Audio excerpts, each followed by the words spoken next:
Okay guys, welcome back to my YouTube channel. So today I'm doing part 2 for this story time. So pretty much I left off with the locks of the room. So yeah, so they just took the lock off my door and just kept the one on my brother's door. I found out the passcode to it, so I would let him out most of the time because I'm like a bad sister that's like overprotective, pretty much. I get onto him, yeah, but I still love him. I hit him like a normal sibling would. Like, normal siblings, like fighting and arguing, pretty much. But we pretty much just had each other left. And, so we started coming to school with bruises. The teachers were worried and everything. They didn't know what to do. So they told the counselors were talking to us. We wouldn't really tell them what was going on. This one guy came to visit us, and we didn't really talk. We didn't know what to say. We didn't want to get in trouble, pretty much, because he said don't tell no one what was happening. So pretty much we were lying to CPS, because I was the guy that came to see us, which was CPS. So we were saying, oh, we were skating, we were horseplaying and stuff. The cat scratched us, whatever. We had cats, we had dogs, we had chickens, we had all kinds of animals. It was crazy how many animals we had, to be honest. But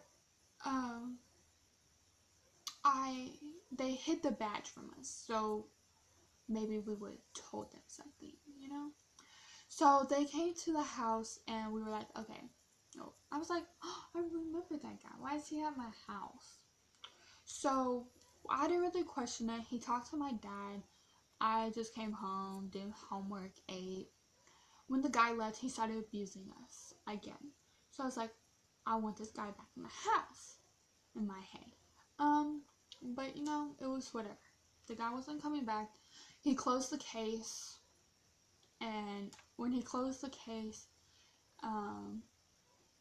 a month later there was another case that opened because we started coming to school with even more and more bruises.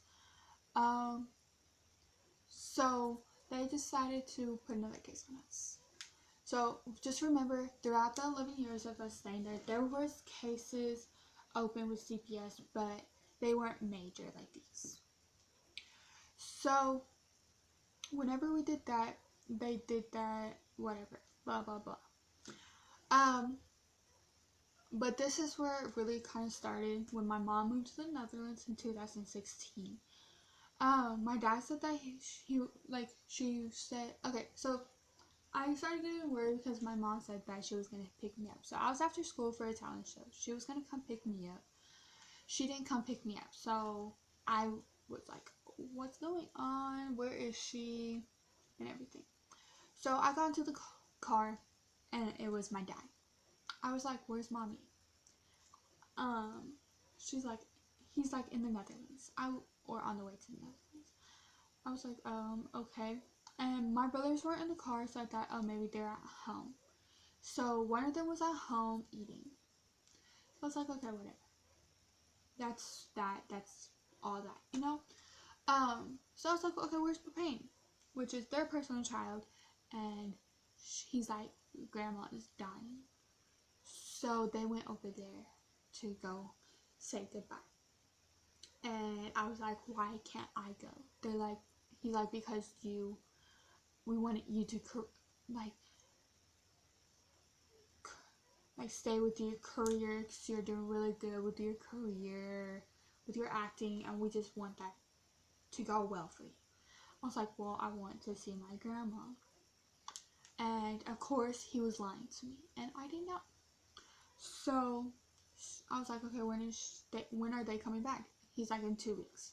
So I tried to call my mom on her birthday because it was within that 2 weeks. So she didn't answer me. So I was like, okay, whatever. And then 2 weeks later, I was like, okay, where's mom? He's like, me and her got a divorce, so she's not coming home. but he was still wearing the ring and everything. So I was like, okay, whatever. So that was happening, and when that happened, I was like, okay, I'm just gonna go to my room and I'm over with it. So now I'm stuck with a dad that is gonna be hard to talk about girl problems. He's really protective, but he's really abusive, but also really protective. He would not let me have social media. He wouldn't let me have no makeup or nothing. So, yeah. So it was just really like, ah. So I was pretty much a teenager at the moment, and I was just like, okay, I need to do something to change my life. I can't be living like this. So every night I come home from school and I go to my room and I'm getting ready for bed and everything. He's on the phone. They're Dutch, so they speak Dutch. And I spoke Dutch when I was there. I've been losing it over time pretty much. I don't know if I still have it or not. I think I still understand it. Yeah, I pretty much still understand it. I don't know if I can still speak it as much. Pretty much, I do have this one friend. I'm teaching him Dutch, and he's teaching me Spanish. But, anyways, so I was like, okay, whatever.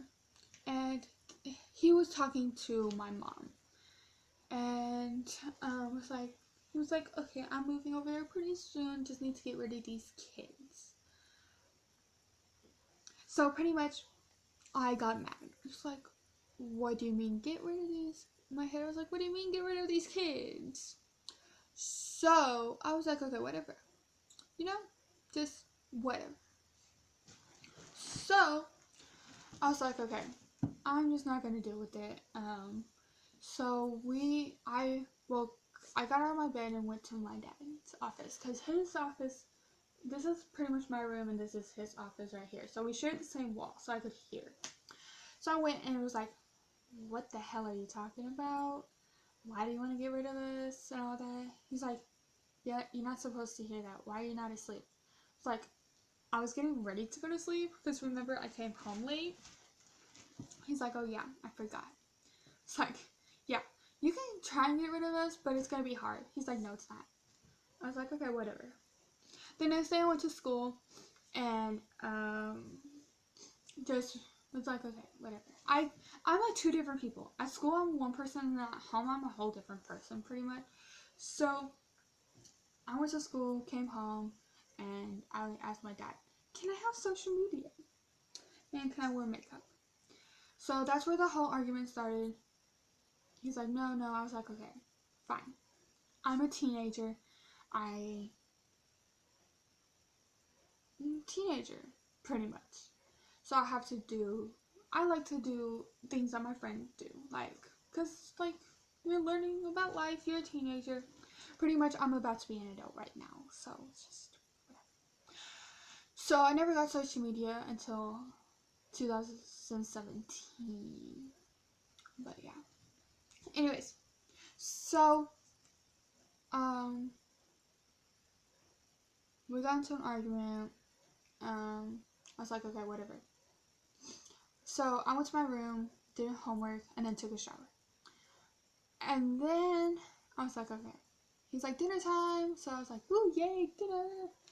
He made shrimp and slash seafood. And I'm allergic. So I go in the pantry and I find myself something else to eat. Because knowing that, I thought he knew. Well, he did know. Like, I know he knew.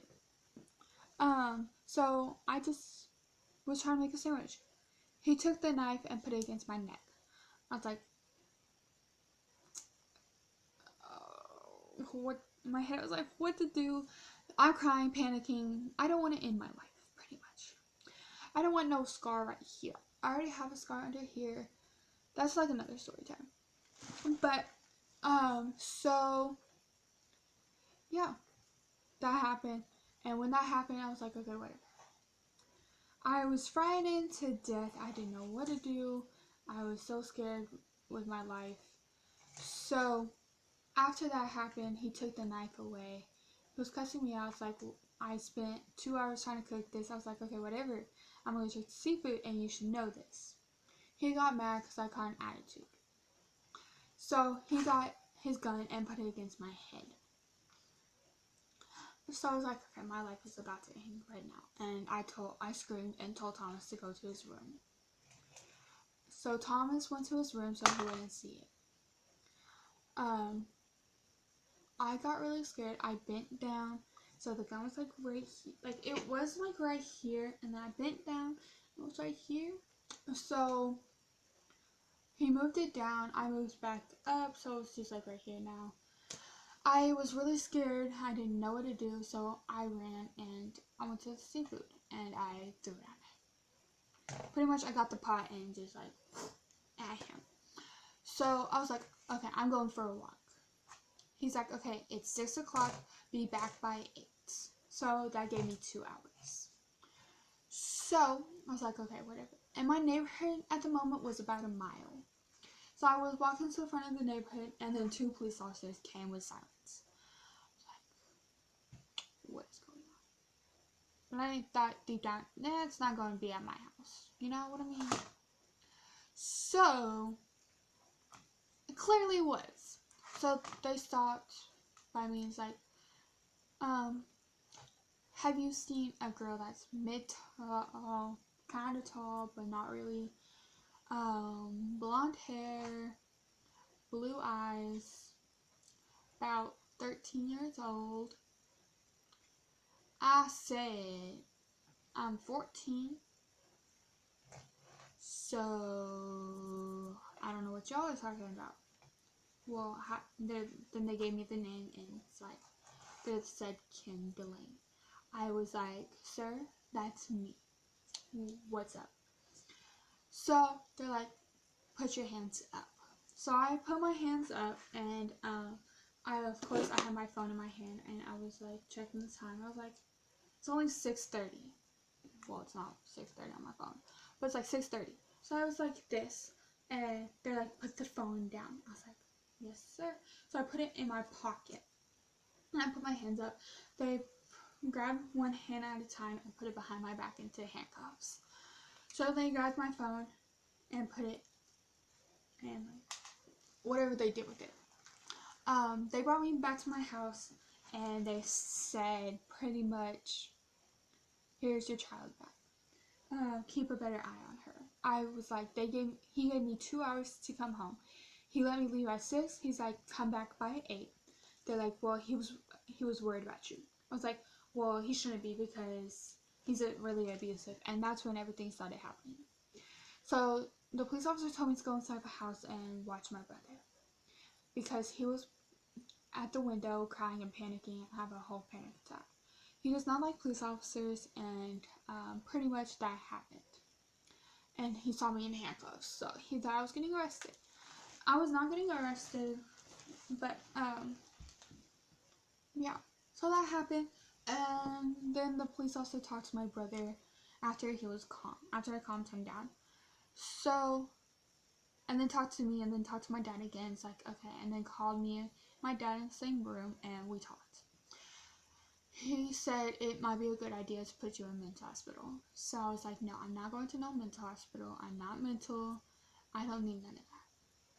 So they're like, okay, you have a choice, in my car or his car. And if you go in his car, I'll be in the back of you.